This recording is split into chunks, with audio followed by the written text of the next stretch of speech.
오늘은 층간소음급으로 해결하기 어렵다는 엘리베이터 및 기계식 주차장 소음 문제에 대해 이야기해 보려 합니다. 보통 아파트나 오피스텔, 아파텔에 거주하다 보면 예상치 못한 소음에 당황할 때가 많습니다. 벽 너머에서 들려오는 엘리베이터 구동 소리와 몇 층입니다 하고 울리는 안내 멘트 소리가 들려오는 경우입니다. 생각보다 이런 소음 때문에 밤잠을 설치고 일상생활에 지장을 받는 상황이 우리 주변에 정말 많습니다. 사실 안내 멘트의 경우에는 관리사무소와 협의하여 스피커 볼륨을 조절하는 방식으로 어느 정도 해결이 가능합니다. 하지만 진짜 문제는 엘리베이터 기계 자체가 움직일 때 발생하는 구동소음과 진동입니다. 특히 기계식 주차 시설이 함께 있는 건물은 거대한 기계 뭉치가 움직이면서 발생하는 저주파 진동이 건물 골조를 타고 벽면 전체로 유입됩니다. 이 소음은 단순히 옆집 소리가 들리는 것과는 다른 문제입니다. 가장 답답하고 억울한 점은 이 소음이 일반적인 데시벨 측정기에서는 잘 잡히지도 않는다는 사실입니다. 일반적인 소음은 공기를 타고 전달되는 고주파 성격이 강하지만 엘리베이터나 주차기계 소음은 건물의 뼈대를 타고 전달되는 저주파 진동에 가깝습니다. 그래서 스마트폰 앱이나 일반 측정기로 재보면 수치상으로는 기준치 이하로 낮게 나옵니다.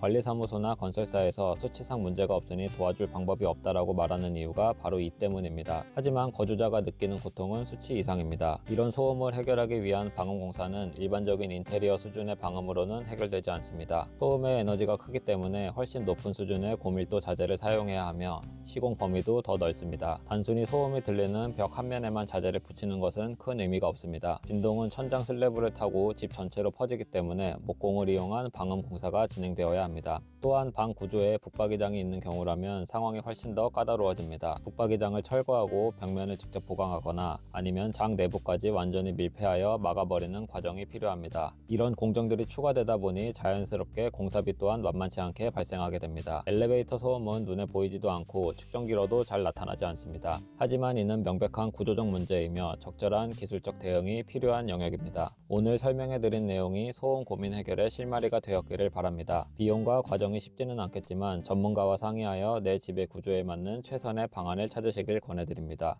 오늘 영상이 도움이 되셨다면 구독과 좋아요 부탁드립니다. 감사합니다.